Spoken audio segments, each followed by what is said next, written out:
as they said, the king of Saudi Arabia said, your place, your country is a whole different image now. We were a laughing stock, an absolute laughing stock, but we're not a laughing stock any longer.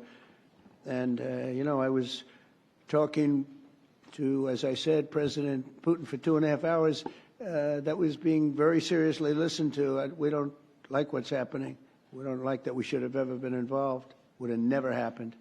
But we're respected again as a country. You know, one thing that I tell you that I think is amazing, if you remember about 8 months ago, the big story was that nobody wants to join our military. We couldn't have any, people weren't joining.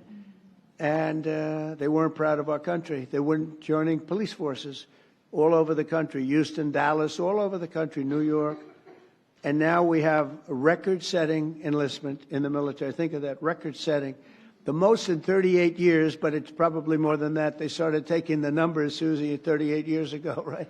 But the most in 30 years, probably the most ever, I don't know. But we have record-setting young people that want to join the military, and that's incredible. To have that is just absolutely incredible. And to think that 8 months ago we were all listening to the fact that this was before the election. 8 months ago we were listening to the fact that we wouldn't have any, you know, we wouldn't have anybody in our military. I mean, nobody.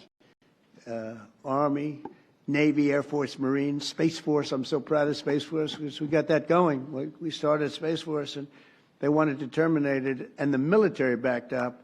And they said, you're not going to do that. We were third in space, and now we're #1 in space by a lot. They've done a great job. They had some great commanders in Space Force. But, you know, ultimately it's going to be one of the most important things we've ever done because it's all heading to space. And I'm not talking about just experimental things that we do, because a lot of people don't understand that. We can understand that. But we're, in terms of defense and offense of our country, it's going to be very, very important.